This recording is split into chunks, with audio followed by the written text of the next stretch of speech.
Ireland ஒரு படத்துக்கு போக போகிறோம் அப்படின்னு பசங்ககிட்ட சொல்லியாச்சு. ஸோ அவங்கக்கிட்ட கேட்போம், என்ன படத்துக்கு போக போகிறோம் அப்படின்னு அவங்களுக்கு தெரியுமான்னு கேட்போம். என்ன படத்துக்கு போகிறோம் தெரியாது. யார் நடிச்சது? அடா விஜய். விஜயா? அடப்பாவி.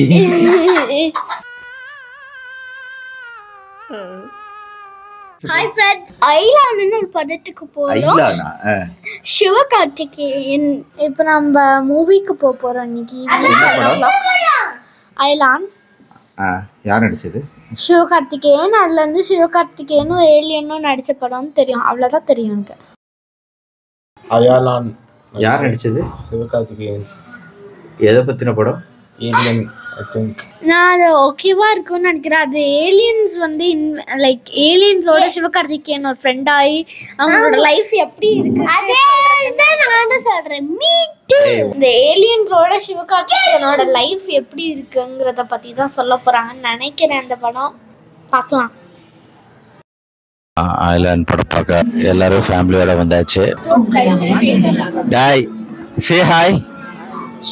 சோட்டோ hi. Aishu hi. Sachin hi. Darshan எங்க?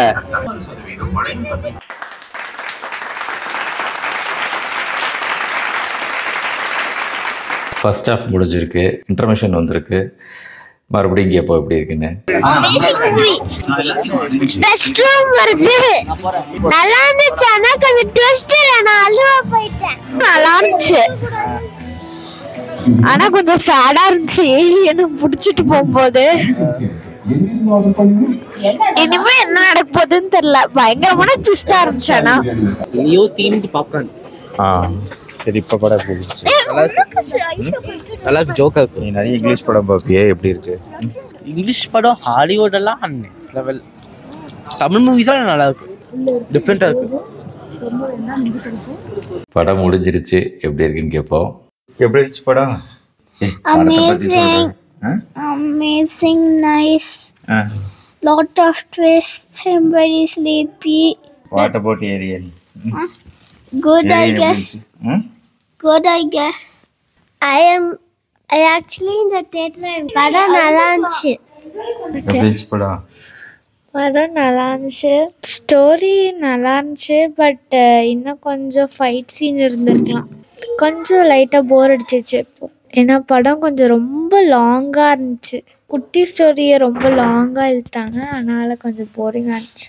ஏலியன் ரொம்ப க்யூட்டாக இருந்துச்சு. சில பார்ட்ஸில் கொஞ்சம் சேடாக இருந்துச்சு, பட் ரொம்ப நல்லா இருந்துச்சு. ஜோக்கில் காமெடி ஹியூமரில் ரொம்ப நல்லா இருந்துச்சு. ஆக்சுவலி காமெடிலாம் வந்தால் போவியா? போவேன். முக்கியமான விஷயம், இது ஒரு பெய்டு ரிவ்யூலாம் கிடையாதுங்க, ஒரு ஹானஸ்ட் ஃபேமிலி ரிவ்யூ. இன்னொரு விஷயம், ஹெல்த் சேனலில் படத்தை பற்றி எதுக்கு டாக்டர் பேசுகிறீங்க அப்படின்னு கேட்டிங்கன்னா, நம்ம மன ஆரோக்கியத்துக்கு ரிலாக்ஸேஷனுக்கு சில சமயம் இந்த மாதிரி படத்துக்கு போகிறது நல்லது இல்லையா? இதுக்கு முன்னாடி இதே சேனலில் படத்தை பற்றி பேசியிருக்கிறாங்க. ஆனால் 3 வருஷத்துக்கு முன்னாடி 2020 சூரரை போற்றுன்னு தீபாவளிக்கு ஓடிடியில் படம் வந்தப்போ அந்த படம் ரொம்ப நல்லா இருந்துச்சுன்னு சொல்லிட்டு அதை குறித்து கொஞ்சம் பேசியிருந்தேன். என்னோட இன்டென்ஷன் என்னென்னா, ஆக்சுவலாக எதுக்காக நான் மெயினாக இந்த வீடியோ எடுத்தேன்னா, இப்போது தமிழில் வந்து நிறைய ஃபேமிலியாக பார்க்கக்கூடிய, குடும்பத்தோடு பார்க்கக்கூடிய படம் அப்படிங்கிறது ரொம்ப குறைஞ்சி போச்சு. ரீசெண்டாக வரக்கூடிய எல்லா படமே ஏகப்பட்ட violence, hard to digest violence நிறைய இருந்துச்சு. ஸோ அதனால் குழந்தைங்களோட படத்துக்கே போகக்கூடாது அப்படின்னு நினச்சிட்டு இருந்தேன். பட் இந்த படத்தோட ப்ரொமோஷன் பார்க்கும்போது நம்மளுக்கு தோணுச்சு, ஓ இது குழந்தைங்களோட பார்க்கக்கூடிய ஒரு படமாக எடுத்திருக்காங்க அப்படிங்கிற மாதிரி தோணுச்சு. அதனால் இன்றைக்கி கூட்டிகிட்டு போனேன். உண்மையிலேயே இதுக்காக நிறைய எஃபோர்ட் போட்டு நிறைய கிராஃபிக்ஸ் பண்ணி நிறைய செலவு பண்ணி எடுத்ததா படித்தேன், நியூஸ்லலாம் கேட்டேன். என்னை பொறுத்த வரைக்கும் ரொம்ப என்ஜாயபுளாகவும் ஒர்த்தாகவும் இருந்துச்சு. கண்டிப்பாக எல்லாருமே பார்க்க வேண்டிய படம்னு நினைக்கிறேன். இந்த மாதிரி நிறைய படங்கள், மெயினாக சிவகார்த்திகேயன் அவர்கள் நிறைய குடும்பத்தோடு பார்க்கக்கூடிய படமாக நிறைய கொடுக்கணும்னு நினைக்கிறார். அவரோட இன்டென்ஷனை உண்மையிலேயே இந்த நேரத்தில் பாராட்டு. அவரோட இன்டென்ஷனுக்கு ஏற்றப்பட இந்த படம் நல்லாவே இருந்துச்சு. தமிழில் இந்த மாதிரி நிறைய படங்கள் வரணும், வயலன்ஸ் கம்மியாக இருக்கணும், கதை நிறைய இருக்கிற மாதிரி படங்களாக இருந்தால், அதுவும் குழந்தைங்களோட குடும்பத்தோடு பார்க்குற மாதிரி படங்களாக எடுத்தால் பண்டிகை காலங்களில் என்ஜாய் பண்ணுறதுக்கு நல்லாயிருக்கும். நாளையிலிருந்து ஆரோக்கிய சம்பந்தமான வீடியோக்கள் தொடர்ந்து வரும், பாருங்க. படத்தை பற்றி அதிகமாக எதுவும் வராது. எப்பெல்லாம் ஒரு ஃபேமிலி மூவி வருதோ அப்போ நான் அந்த படத்தை பற்றி பேசுவேன்.